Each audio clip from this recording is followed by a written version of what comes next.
Hello students, this is Rupesh sir speaking. Hope you are all well.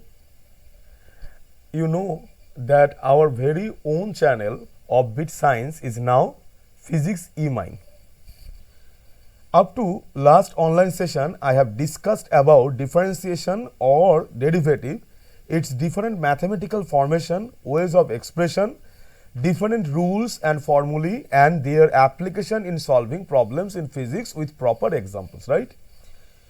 So today onwards, that is class 11 bridge course fundamental of integration online tutorial 9, we are going to start discussing about integration. Okay. Now mathematically we can say that integration is just the inverse operation of differentiation. Secondly, we can say that integration is a mathematical way with which we can add slices so that we can find the whole. That is why we can consider integration to be a way of finding out the area under the curve of a function.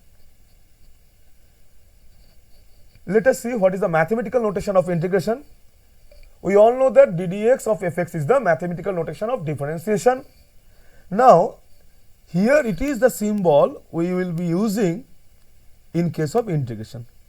That is integration fx dx, which equals to I.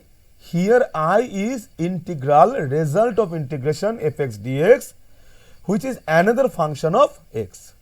Just like phi x, you recall, just like phi x, which is ddx of fx, which is a function of x. Just like it, I is, that is the integral of fx dx is also another function of x. Okay. Now let us discuss about different viewpoints of mathematical process integration. First aspect, as of now we have known that integration is the reverse operation of differentiation.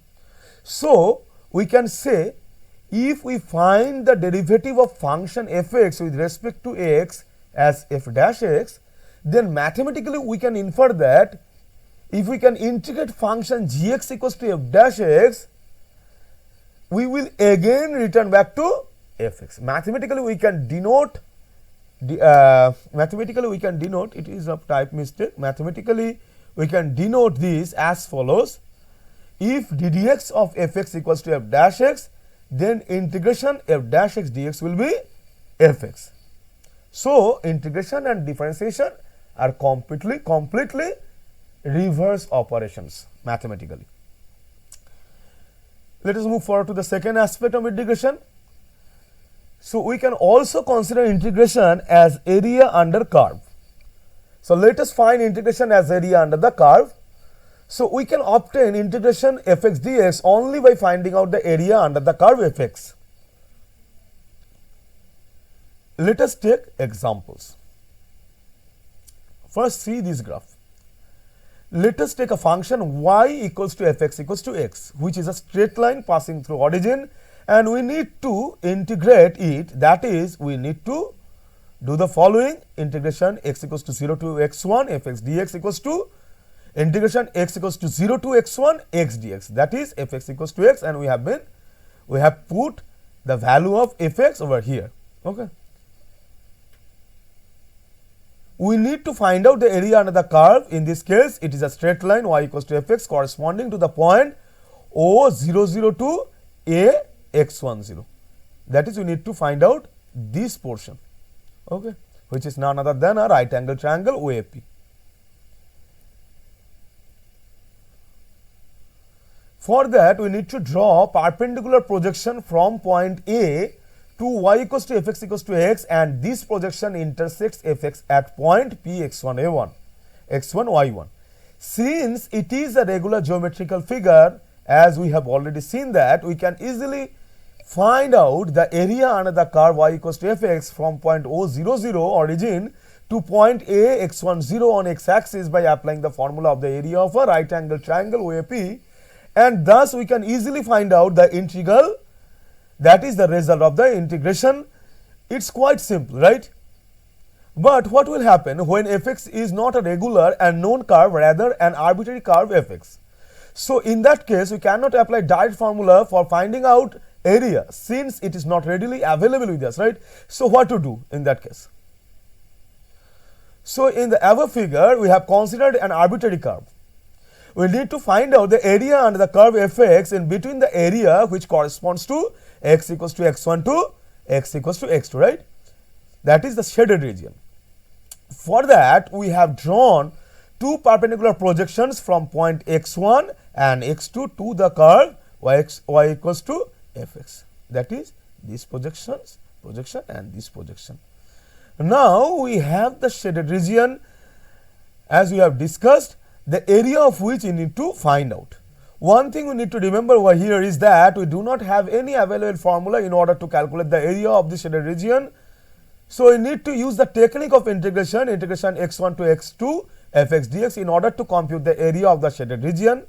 Let us see how we can use the integration in order to compute the area of this shaded region. Let us see this graph. In first step, we can compute the given function fx at a few points. Then we add up slices of with delta x, that is summation fx delta x. And just like the above figure, we can obtain the area under the curve in the shaded region. In this case, the answer thus found will not be very accurate. Okay. But now in the second step, we will make delta x smaller than the previous step. We add up these smaller slices in order to obtain area of the shaded region. In this case, the answer that we will obtain is better than the previous condition, since the delta x becomes smaller and smaller. Okay. Now we are coming to the third step. In this figure, we have the width of the slices approaching 0, and in this case, that is delta x becomes gradually dx, which has the width infinitesimally small length. Okay. And in this case, the answer approaches the absolutely true answer. In this case, we use the limiting condition, and summation fx delta x that we have used in the first and second steps has been completely replaced by the integration x1 to x2 fx dx.